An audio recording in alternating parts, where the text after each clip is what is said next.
जय राधा माधव कुंज बिहारी।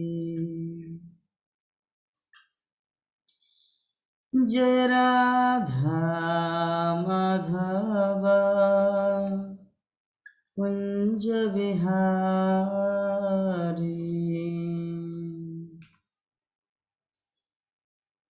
जय गोपी जन वल्लभ गिरिवरधारी।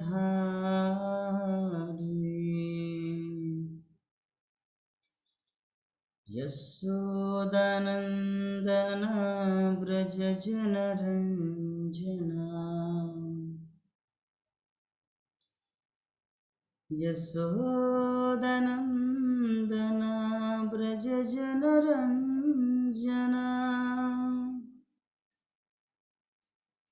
यशोदानन्दन व्रज जनरञ्जना। जमुनातीरावनचारी।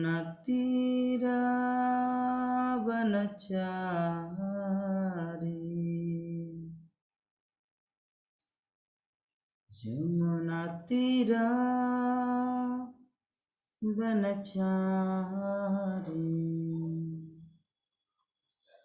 जय राधा माधव कुंज बिहारी।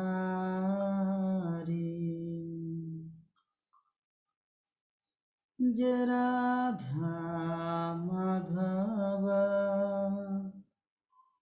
कुंज बिहारी।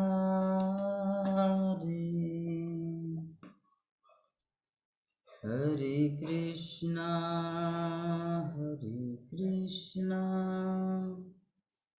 कृष्ण कृष्ण हरे हरे,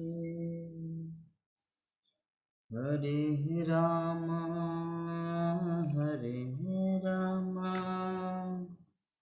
राम राम हरे हरे।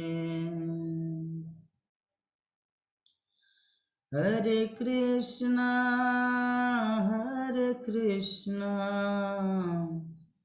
कृष्ण कृष्ण हरे हरे, हरे राम राम राम हरे हरे। हरे कृष्णा कृष्ण कृष्ण हरे हरे, हरे राम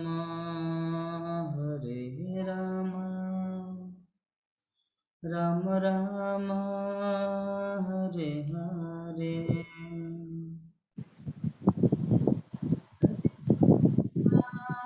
हरे कृष्ण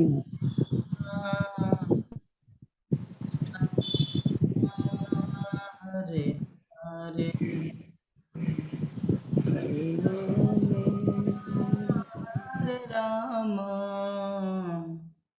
राम राम हरे हरे।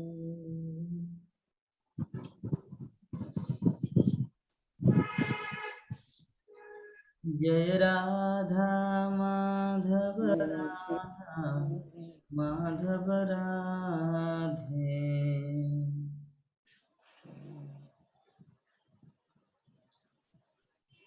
जय पंचतत्ता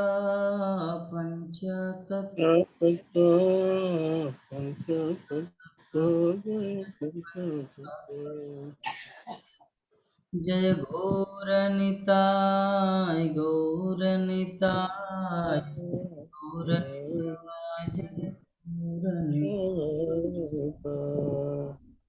जय जय नृसिंहदेव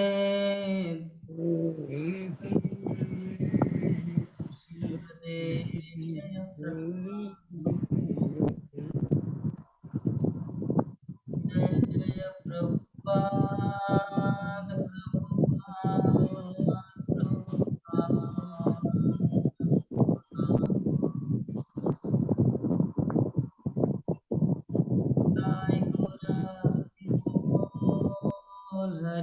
बोल, हरि बोल, हरि बोल। जय हरिनाम संकीर्तन की, जगत गुरु शिल प्रभुपाद की, निताय गौर प्रेमानंदे। ओम अज्ञानतिमिरन्धस्य ज्ञानञ्जनशलाकया चक्षुरुन्मिलितं येन तस्मै श्रीगुरुवे नमः। श्रीचैतन्यमनोभीष्टं स्थापितं येन भूतले स्वयं रूप कदा मह्यं ददाति शपदान्तिकम्। वन्देऽहं श्रीगुरो श्रीयुतापदकमलं श्रीगुरुन् वैष्णवांश्च श्रीरूपं साग्रजातं सहगणा रघुनाथान्वितं तं सजीवं साद्वैतं सावधूतं परिजनसहितं कृष्णचैतन्यदेवं श्रीराधा कृष्ण पादान सहगणा ललिता श्रीविशाखान्वितांश्च। नमो विष्णुपादाय कृष्णपृष्ठाय भूतले श्रीमते भक्तिवेदांत स्वामिनिति नामिने। नमस्ते सरस्वती देवे गौरवाणी प्रचारिणे निर्विशेष शून्यवादी पाश्चात्यदेशतारिणे। हे कृष्ण करुणा सिंधु दीनबंधु जगत्पते गोपीश गोपिका कांत राधा कांत नमस्ते। तप्त कांचन गौरांगी राधे वृंदावनेश्वरी वृषभानुसुते देवी प्रणमामि हरिप्रिये। वाञ्छाकल्पतरुभ्यश्च कृपा सिन्धुभ्येव च पतितानां पावनेभ्यो वैष्णवेभ्यो नमो नमः। जय श्री कृष्ण चैतन्य प्रभु नित्यानंद श्री अद्वैत गदाधर शिवासादि गौर भक्तवृंद। हरे कृष्णा कृष्ण कृष्ण हरे हरे, हरे राम राम राम हरे हरे। ओम नमो भगवते वासुदेवाय।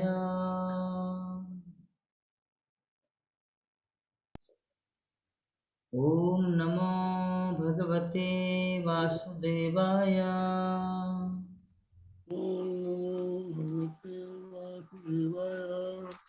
ओम नमो भगवते वासुदेवाय। भगवते वासुदेवाय। नारायणं नमस्कृत्य नारायणं नमस्कृत्य नरं चैव नरोत्तमं देवो नरोत्तमं देवीं सरस्वतीं व्यासं देवीं सरस्वतीं व्यासं ततो जयमुदीरये। ततो जयमुदीरये। नष्टप्रायेषु अभद्रेषु नष्टप्रायेषु भद्रेषु नित्यं भागवत सेवया नित्यं भागवतसेवया भगवती उत्तम श्लोके भगवती उत्तमश्लोके भक्तिर्भवति नष्टिके। भक्तिर्भवति नैष्ठिके। श्रीमद् भागवतम प्रथम स्कंद द्वादश अध्याय श्लोक संख्या 34। यस प्रभु जी। Yes, yes, yes.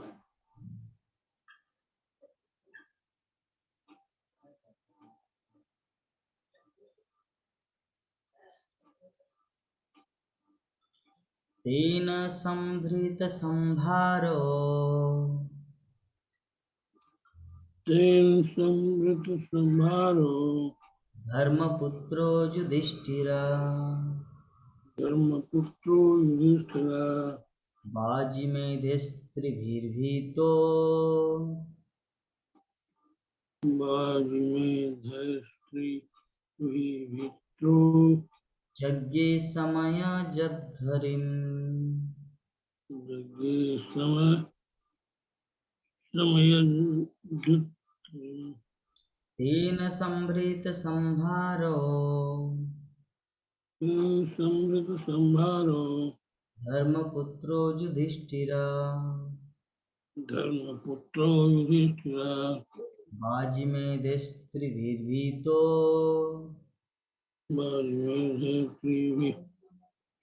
त्रिविष्टु यज्ञे समय जद्धरिम्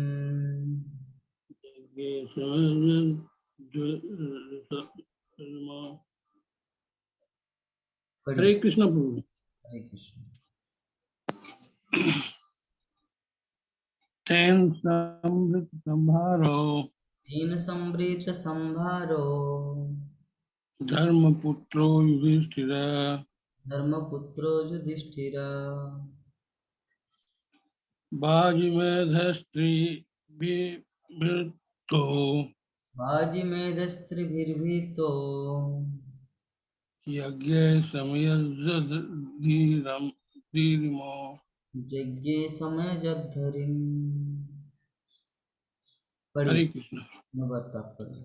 उस धन से राजा 3 अश्वमेध यज्ञों के लिए सामग्री उपलब्ध कर सके। कुरुक्षेत्र के युद्ध के बाद अत्यंत भयभीत पुण्यात्मा राजा युधिष्ठिर ने इस प्रकार भगवान हरि को प्रसन्न किया। तात्पर्य श्रीला प्रभुपाद के द्वारा। महाराज युधिष्ठिर विश्व के आदर्श एवं विख्यात पुण्यात्मा राजा थे। फिर भी वे कुरुक्षेत्र युद्ध के समापन पर अत्यधिक भयभीत थे, क्योंकि इस युद्ध में बड़ी भारी मात्रा में नरसंहार हुआ था और यह सब उन्हें सिंहासन पर आरूढ़ करने के लिए किया गया था। अतएव युद्ध में होने वाले सारे पापों का उत्तरदायित्व उन्होंने अपने ऊपर ले लिया और इन पापों से छुटकारा पाने के लिए उन्होंने 3 ऊपर की जो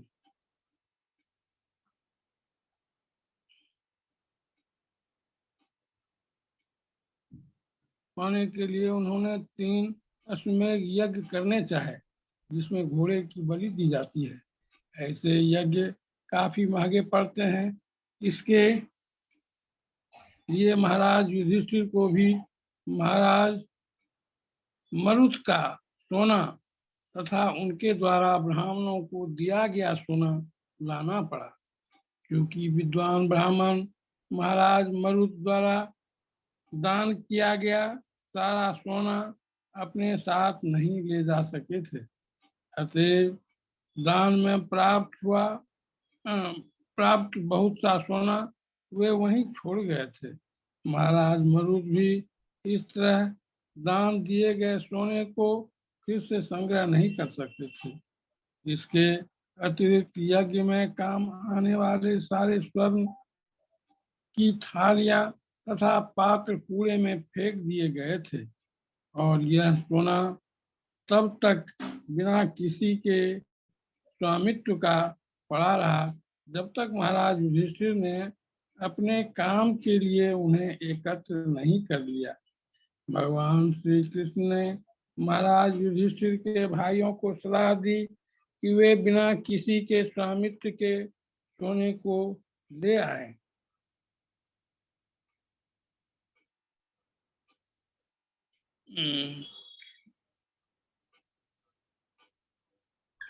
क्योंकि सबसे आश्चर्य तो बात यह थी कि राज्य की प्रजा ने ऐसे अनधिकृत सोने को एकत्र करके किसी उद्योग तथा अथवा ऐसे ही किसी उद्यम में नहीं लगाया।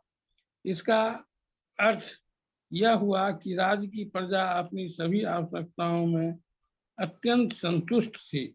अतएव इंद्रिय तृप्ति के लिए नहीं चलाना चाहती थी। महाराज युधिष्ठिर ने यह स्वर्ण राशि यज्ञ संपन्न करने तथा भगवान श्री हरि को प्रसन्न करने के लिए मंगवाई, अन्यथा राजकोष के लिए संग्रह करने की उनमें कोई आकांक्षा न थी। ऊपर की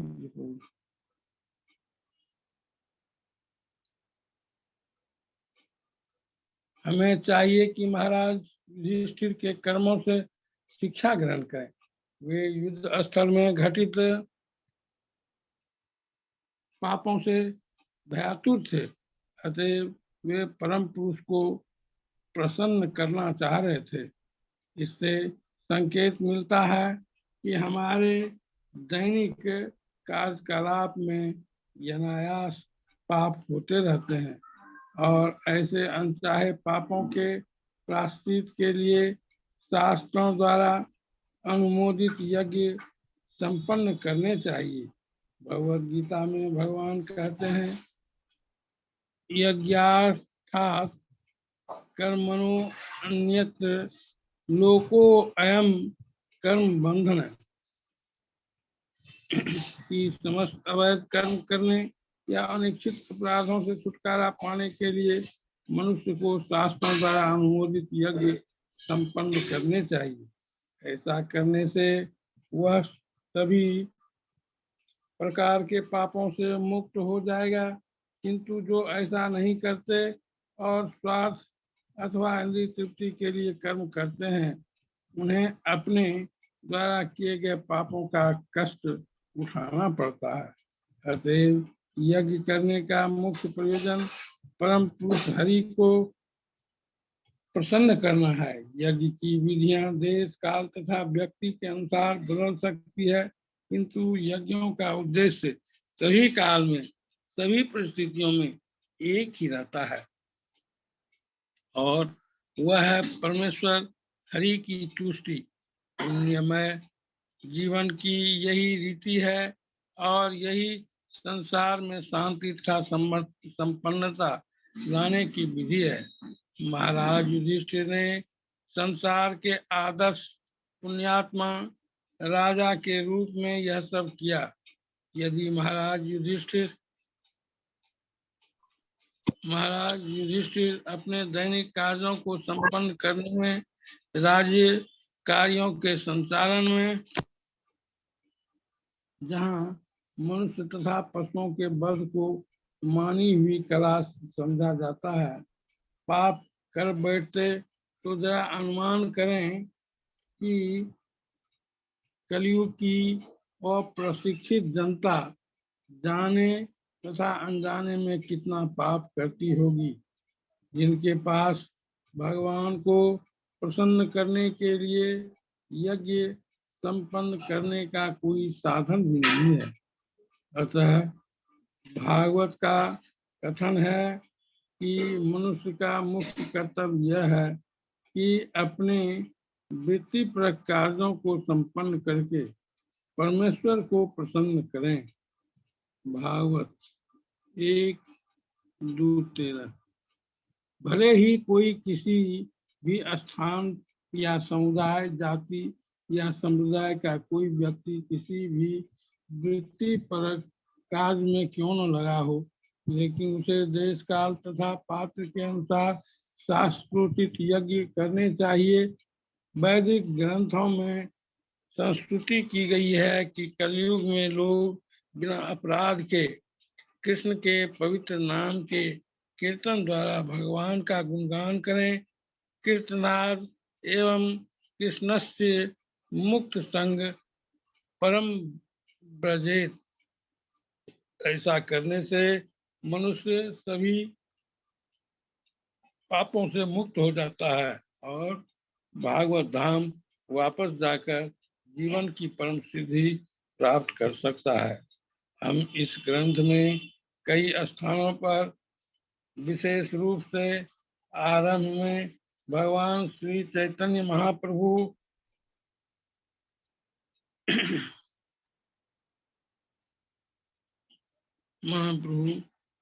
जीवन वृत्त प्रस्तुत करते समय इस विषय में बिता चुके हैं और अब भी समाज में शांति तथा संपन्नता के लिए उसी को दोहरा रहे हैं। भगवान ने भगवान ने भगवत गीता में खुलकर घोषणा की है कि वे किस तरह हम पर प्रसन्न होते हैं, और वही विधि भगवान श्री चैतन्य महाप्रभु के जीवन तथा उनके उपदेश काल से प्रदर्शित होती है। भगवान हरि परम भगवान जो हमें संसार के सब कष्टों से मुक्त करते हैं, वो जो हमें इस भव बंधन से छुटकारा दिलाते हैं, प्रसन्न करने के लिए यज्ञ संपन्न करने की सम्यक विधि यही है कि इस कलह तथा विरोध के अंधकारमय युग में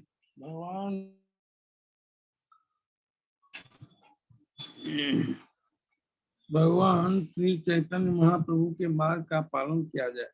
महाराज युधिष्ठिर को समृद्धि के दिनों में अश्वमेध यज्ञ करने के लिए सामग्री जुटाने हेतु स्वर्ण राशि एकत्र करनी पड़ी थी।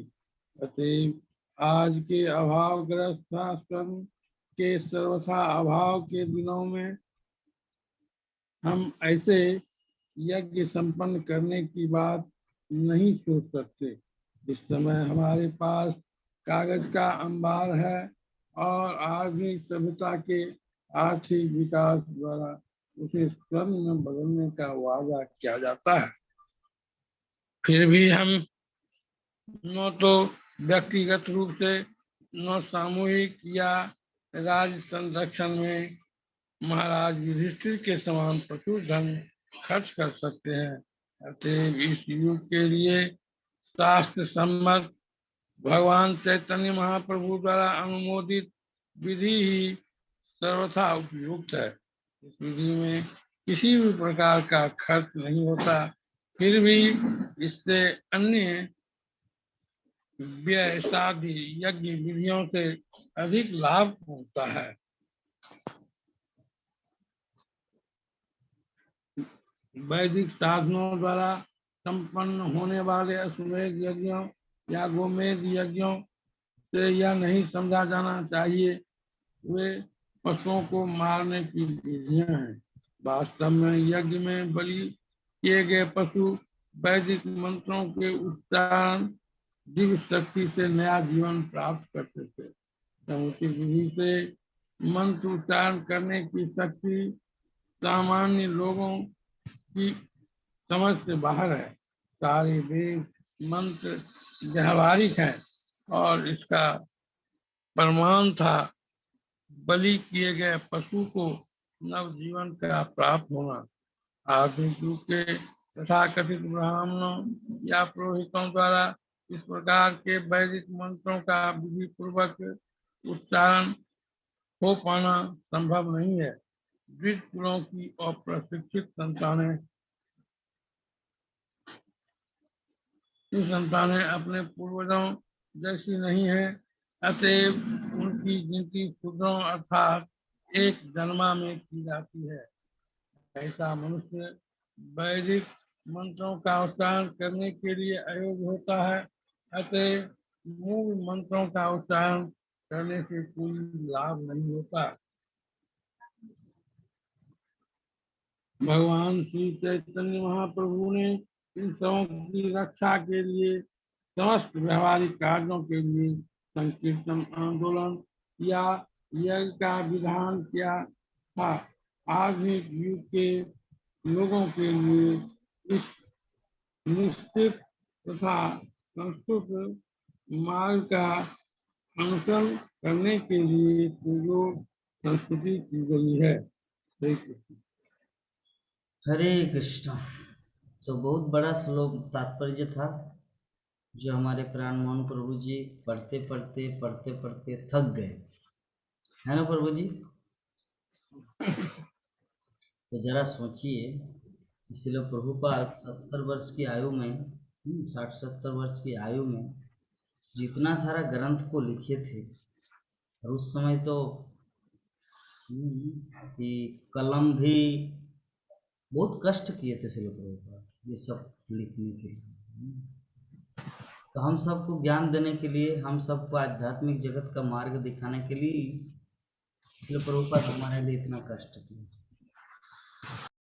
तो हम सबको ग्रेटिट्यूड अर्थात थोड़ा ग्रेटफुल होना है इसलिए प्रभुपाद के इस कार्य के लिए, इस सेवा के लिए, कि हम सब बद्धात्मा को अपने धाम भगवत धाम ले जाने के लिए प्रभुपाद ने कितना कष्ट किया। क्योंकि साधारणतः हम सब एक एक मूर्ख है, क्योंकि माँ के पेट से कोई सीख के नहीं आता यहाँ पे आके सीखना पड़ता है।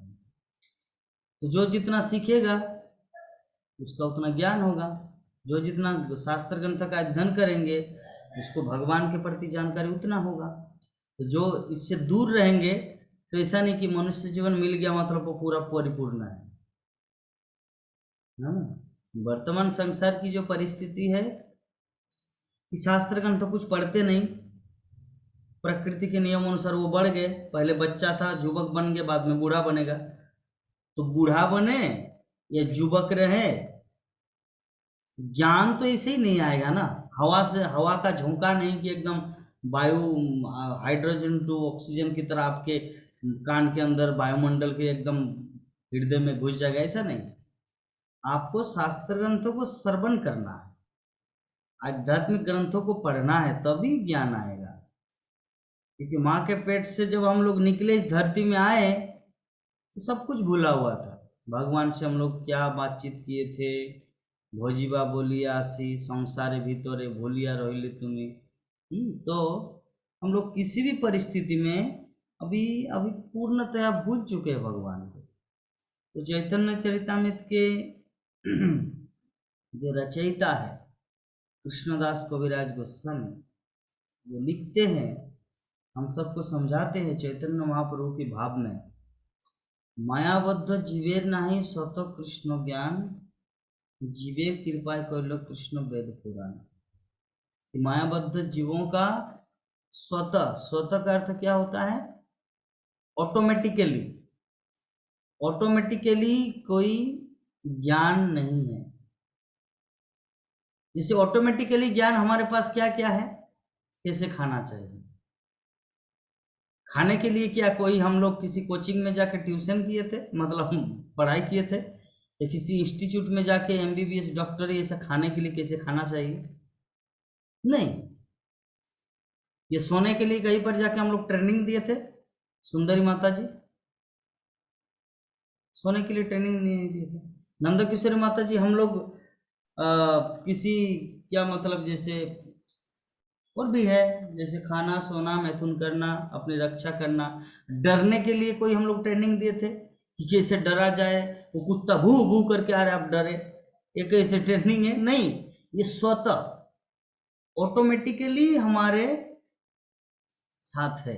लेकिन कृष्ण भक्ति जो है, कृष्ण स्मरण जो है, वह स्वतः नहीं है। ये चीज स्वतः है क्योंकि पिछले अनेकों जन्मों जन्मांतरों में हम लोग ये सब कर चुके हैं। हर युग में हम लोग मैथुन किए हैं, हर युग में खाना खाए हैं, मतलब हर जन्म में हम लोग डरे हैं। अगर कुत्ता है तो बाघ से डरेंगे, बिल्ली है तो कुत्ते से डरेंगे, चूहा है तो बिल्ली से डरेंगे।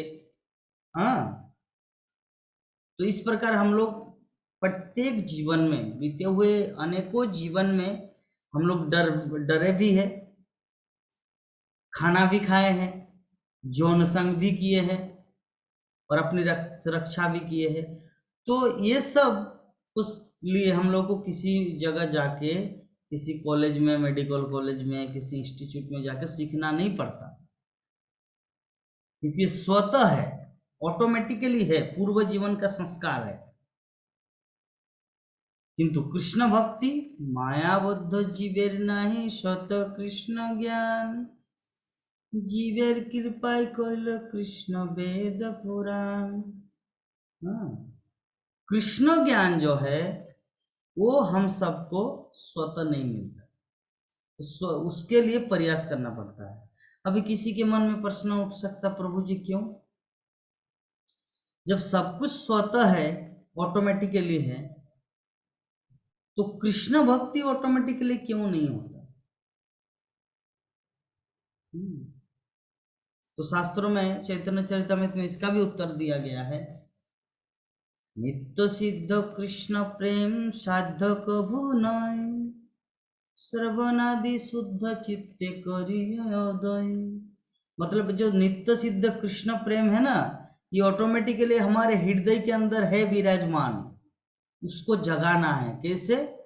श्रवणादि शुद्ध चित्ते। श्रवण आदि मतलब श्रवण, कीर्तन, स्मरणम, पाद सेवनम, अर्चनम, बंदनम, सख्यम, आत्मनिवेदनम, बंदनम आत्म। तो ये जो नवदा भक्ति, श्रवण आदि, श्रवण एक्सेट्रा ETC, तो मतलब श्रवण से रिलेटेड जितने श्रवण, कीर्तन, स्मरणम, पाद सेवनम, अर्चनम, बंदनम, सख्यम, आत्मनिवेदनम, ये जो नवदा भक्ति, ये श्रवणादि शुद्ध चित्ते। शुद्ध मतलब प्योर, चित्त मतलब हृदय।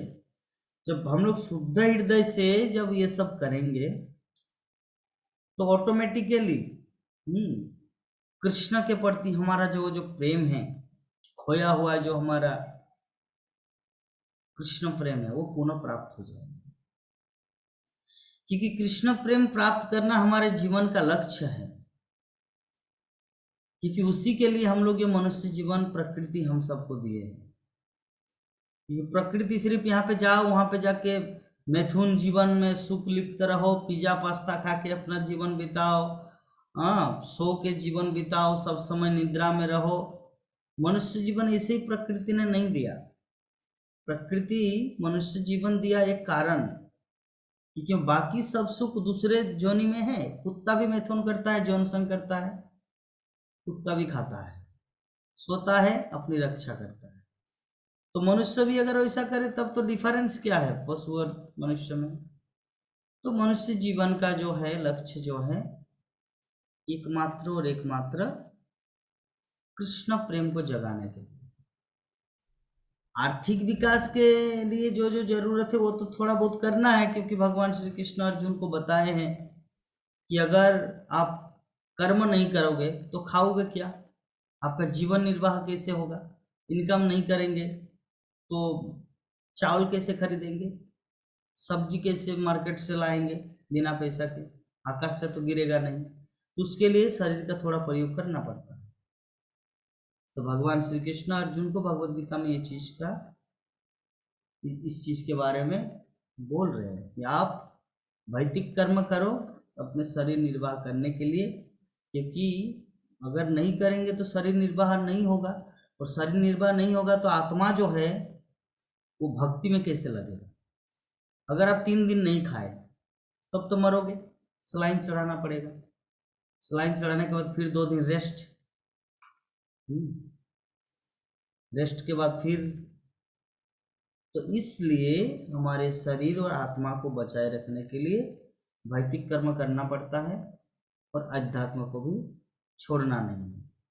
क्योंकि अगर एक करेंगे एक नहीं तो डिफिकल्ट है। अगर आप पूरा अध्यात्म में लीन हो गए, अभी काम धंधा कुछ करते नहीं, बाबा जी की तरह सब समय हरि नाम जप करते, ये तो प्रॉब्लम हो जाएगा। आपको कौन देंगे खाना? नहीं मिलेगा। और आप सिर्फ गधा की तरह, कुत्ता की तरह सब समय दौड़ रहे पैसे के पीछे, और भगवान को भूल गए, भागवत गीता पढ़ते नहीं, हरि नाम जपते नहीं, तब ये भी डेंजर है। क्यों? क्योंकि प्रकृति आपको अगले जीवन में पशु बनाएगा, क्योंकि तुम मनुष्य का काम किए नहीं। भक्तिविनोद ठाकुर जैसे बोलते हैं कि मनुष्य जीवन मिला है लेकिन काम किया भूत की तरह, कोरिले भूतेर काज। तो हम सबको ये सब में सतर्क होना है कि हम लोग अपने जीवन में कृष्ण भक्ति को कितना प्राधान्य दे रहे हैं। क्योंकि कृष्ण भक्ति में लगने का अर्थ है कृष्ण कथा में रुचि लाना। कृष्ण कथा भगवान की अनंत लीला है। भगवान इतने सारे लीला क्यों करते हैं? जरूरत क्या है? भगवान इतनी सारी लीलाएं किए हैं एकमात्र और एकमात्र उनके भक्तों को आनंद देने के लिए। भगवान ने दावानलपान किया, कृष्ण दावानलपान किया। उद्देश्य क्या है? कि गोपियां पूरी तरह से भयभीत हो गई, बाकी सब ग्वाल बाल भी भयभीत हो गए, हे कृष्ण ये देखो दावानल आ रहे, हमें बचाओ, ज्वालामुखी। तो कृष्ण हा करके सभी दावानल को पान कर लिया, अग्नि को खा लिया। ये लीला क्या है, इसका अर्थ क्या है, इस लीला के माध्यम से क्या शिक्षा मिल रहा है कि भगवान अपने भक्तों को बचाने के लिए आग भी खा सकते हैं। परीक्षित महाराज को बचाया गर्भ में जाकर भगवान श्री कृष्ण परमात्मा रूप में। इसके माध्यम से क्या है कि भगवान श्री कृष्ण जो बोलते कि कौनते प्रति जाने ही नौमी भक्त प्रणश्यति, कि हे कुंती पुत्र अर्जुन, मेरे भक्त का कोई भी विनाश नहीं कर सकता। Nobody can harm my devotee, कोई भी व्यक्ति मेरे भक्त को हानि नहीं पहुंचा सकता। तो भगवान श्री कृष्ण परीक्षित महाराज को बचाए। द्रौपदी की लीला के माध्यम से भगवान श्री कृष्ण क्या दर्शाए कि अगर कोई पूर्णतया शरणागत हो जाते हैं कृष्ण के चरणों में, कृष्ण चरणों में अगर पूर्णतया समर्पित हो जाते हैं तो कोई भी उसका बाल बांका नहीं कर सकता। भगवान श्री कृष्ण अद्भुत लीला कर दिए, पहाड़ पर्वत जैसे राशि साड़ी दे दिया द्रौपदी को। 4 फीट नहीं, 4 मीटर नहीं, 5 मीटर नहीं, 10 मीटर नहीं, पर्वत की आकार में साड़ी पूरा भर गया, घर पूरा राजमहल साड़ी में भर गया। भगवान श्री कृष्ण ने ऐसा क्यों लीला किया, न में भक्त पन्नश्यति, कोई भी मेरे भक्त को हानि नहीं पहुंचा सकता। गजेंद्र को भगवान श्री कृष्ण बचाया। जैसे ही गजेंद्र ने पुकारा, हे गोविंद हे गोपाल हे गोविंद, अब क्या है माता जी, सुंदरी माता जी, मैं भूल गया।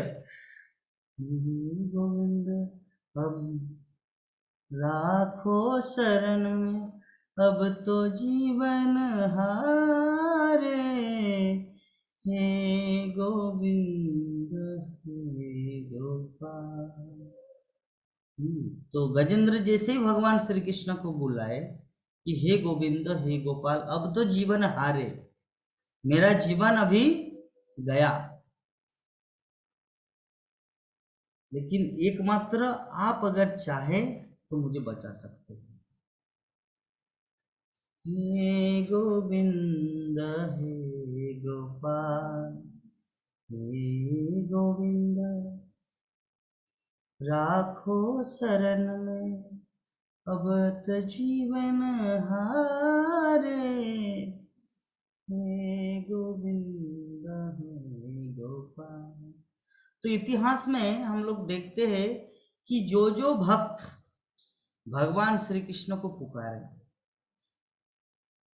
श्री कृष्ण सबकी इच्छा को पूरा करे। आज तक विश्व इतिहास में ऐसा कोई प्रमाण है कि कृष्ण को उसके भक्त ने पुकारा और श्री कृष्ण बोले कि मैं बिजी हूं, मैं अभी नहीं जा सकता? कोई भी प्रमाण, एक प्रमाण दीजिए, कोई भी नहीं। सुदामा गए थे ये भाव लेकर कि मेरे पास खाने के नहीं है, कुछ थोड़ा सा कुछ राशि अगर मिल जाए तो। सुदामा किस उम्मीद से गया था कि अगर महीने में 5-6 हजार रुपया भी अगर मिलता तो राशन पानी चलता। तो सुदामा को क्या कर दिया भगवान श्री कृष्ण, राजा बना दिया। 5-6 हजार क्या, I am to make you king, मैं तुमको राजा बना दिया। तो कृष्णा, देखिए कृष्ण ये सब लीला क्यों करते हैं, और ये सब लीला जब हम लोग श्रवण करते हैं तो हमारे हृदय में आनंद आ जाता है कि हाँ, सच में कृष्ण कितने अद्भुत हैं, अपने भक्तों की कैसी रक्षा करते हैं हर परिस्थिति में। एक्चुअली भक्तों को दुख इसीलिए दिया जाता थोड़ा, ताकि उसके माध्यम से कृष्ण एक लीला कर सके। भगवान श्री कृष्ण भक्तों को थोड़ा दुख इसीलिए देते ताकि उनके माध्यम से थोड़ा लीला कर सके।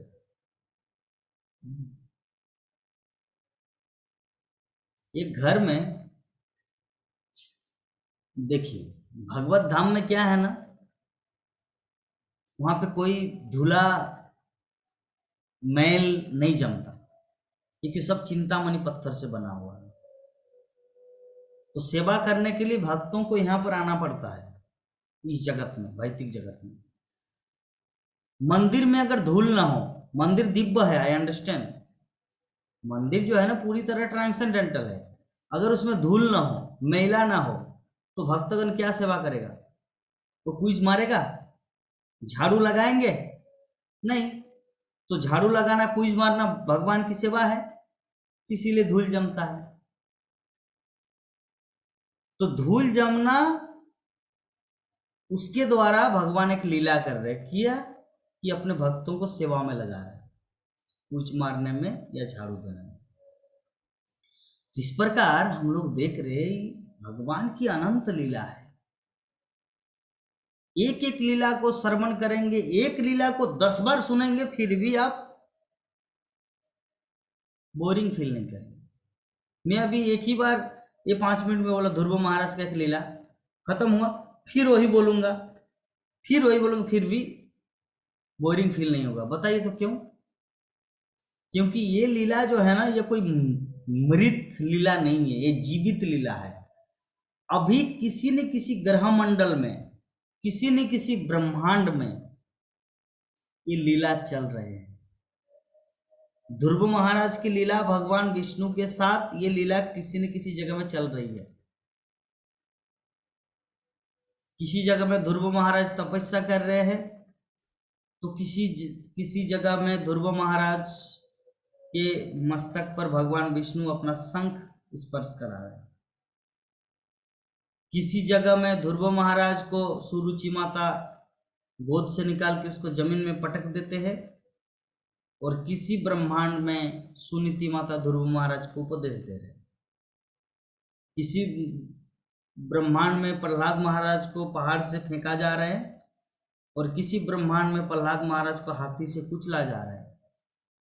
किसी ब्रह्मांड में प्रहलाद महाराज नृसिंहदेव की स्तुति कर रहे हैं, और किसी ब्रह्मांड में भगवान श्री नृसिंहदेव हिरण्यकशिपु का वक्ष विदर्न कर रहे हैं। तो ये जो लीला है, भगवान की लीला अनंत है और सब समय चल रहा है, एक्टिव ऑल टाइम। जिसके कारण हम लोग जब सुन रहे हैं ना, उसको अच्छा लगता है, क्योंकि लेटेस्ट न्यूज है। हम लोग पुराना अखबार क्यों नहीं पढ़ते? क्योंकि पुराना है। लेकिन भगवान की लीला पुराना नहीं है, इसीलिए अच्छा लगता है, क्योंकि नया है। नया चीज ही हर कोई सुनना चाहता है ना, तो दिस इज द प्रूफ। नया है इसीलिए सुनना चाहते हैं। अगर बोलेंगे कल का अखबार आपको दे देंगे, कल का पेपर आपको दे देंगे, प्रभात खबर या आपका दैनिक जागरण, या कोई भी एक पेपर आपको दे, हिंदुस्तान टाइम्स, नव भारत टाइम्स,